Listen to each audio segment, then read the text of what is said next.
Hey guys, so I am super excited to be showing you guys this video. It is my 5 DIYs under $5 and I've been working on this for about 2 to 3 weeks. A lot of these things are pretty like modern themed, but you could always just choose whatever color you want and make it your way. So if you make any of these DIYs, hashtag DIY with hashtag heyitseileen DIY on Instagram or Twitter if you make these. Please send me a photo if you make these because I'm going to be really excited if any of you guys make this. Thumbs up this video for more 5 DIYs under $5 because I have a couple planned, like makeup, fashion, and back to school, like school supplies. So yeah! Okay, so let's go to the video. So for your pillow inserts, you're going to need some grocery bags, some pillowcases, and a stapler. To start off, choose a sturdy grocery bag that's a little bit bigger than your pillowcase. You're going to use this to stuff all your plastic bags. Next, roll up 10 plastic bags and then stuff that into your larger grocery bag and then pack that down, and repeat this step until you have the desired amount of puffiness to your stuffer. Then to seal everything in, you're going to want to fold over the top flap and staple that down, and I used well over 5 staples just to make sure everything is secured. And then you're ready to stuff your pillowcase.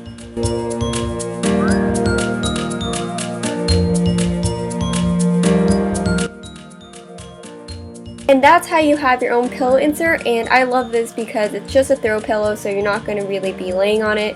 So it's really light and you can just throw it around like you would a throw pillow.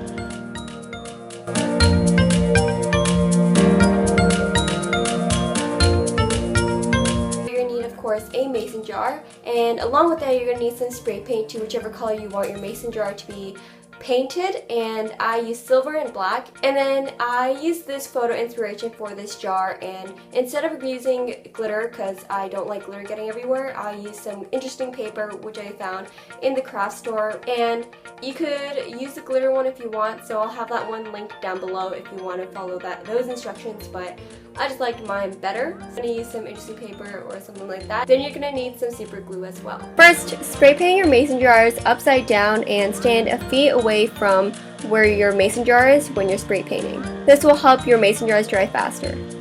Once your mason jars are done drying, just wrap around your paper that you've chosen and measure out how much you want to cut. I cut accordingly to my preference, and first I used some glue gun to glue it onto the mason jar, and then I realized that it got really lumpy and it wasn't that easy to put on, so then I just switched over to some super glue and that just worked perfectly. And there you have your Upcycle Mason Jars, and I love this DIY because you could do whatever you want with these jars, and I like to put some pretty flowers in it and use it to give my room a little bit of color. This DIY is super versatile because you could actually use it for whatever you want, not only a coaster or a perfume stand. You're going to need a pan, whichever size you want your plastic things to be. And you're also going to need some pony beads, and I suggest using the half transparent ones because those look way cooler than these solid colored ones. Arrange your pony beads on your pan and make sure they're right side up, like the hole is facing up. Make sure there aren't any gaps or else you're going to have a hole later on. Then stick your pans into a 200°C oven.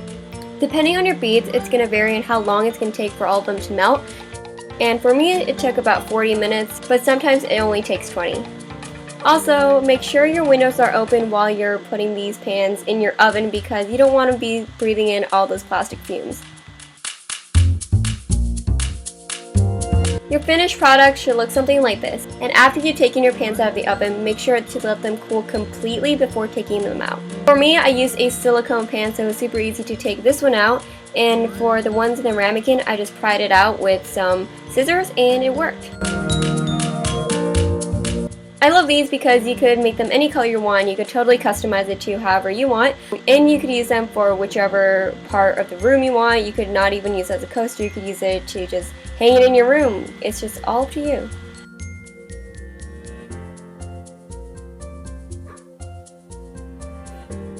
For this DIY, you're going to need a lamp, some masking tape, spray paint, and leggings. Start off by applying masking tape to the areas you don't want any of the spray paint to get into. And then simply just spray paint the body of your lamp, and of course this step is optional if you're fine with your lamp body. Measure out and cut the length of your lampshade on your leggings, and you can use whatever pair of leggings you want for this, and then just simply put it over your lampshade. And I suggest using a thigh part of your leggings since that's the stretchiest part of your leggings. Screw your light bulb back on to everything once everything has dried and is sealed completely, and there you have your new and approved lamp. This last DIY is probably the coolest DIY ever because it's an iPhone projector and it costs nothing. You're going to need a shoebox, a magnifying glass, colored duct tape, and an X-Acto knife. First step is to remove the handle from your magnifying glass, and you could easily do this by twisting it out, but mine was attached, so what I did was heat up some scissors over the fire and just cut it because plastic melts, and make sure you're being really careful when you're doing this. Once you've done that, trace your magnifying glass on the front part of your shoebox. Then you're ready to cut the hole with an X-Acto knife, and be careful while you're doing this because I almost cut myself because my shoebox was pretty thick. Then attach your magnifying glass onto that hole and make sure there are no gaps from the hole and the magnifying glass. So this is why I recommend using colored tape instead of transparent tape. Depending on your magnifying glass, it's going to vary on how far your iPhone has to be from the magnifying glass itself. So I actually had to cut the back of the shoebox to make the image come clear when I project it onto a wall. Since this isn't some kind of camera, you're going to have to foot focus it and then just move your phone up or down the shoebox depending on the focus range. And there you have your super cheap and easy homemade projector, and I think this is super cool because you could do slideshows or even watch videos or movies onto it. And I will also have some instructions on how to make sure your iPhone is projecting properly because it reflects upside down. It's just really complicated, so I'm just going to put that info down below. Thank you guys so much for watching. I hope you guys enjoyed this video. Remember to give this a thumbs up if you want more of this series, these video series. I'm talking so fast because I'm so excited.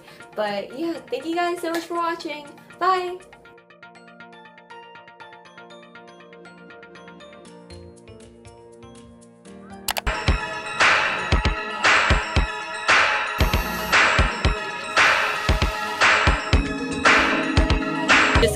We got by a Korean fashion photographer. A blogger. Yeah. I'm so excited. Fellow blogger. I'll link it down below because apparently he's going to send us a link. We're at Hui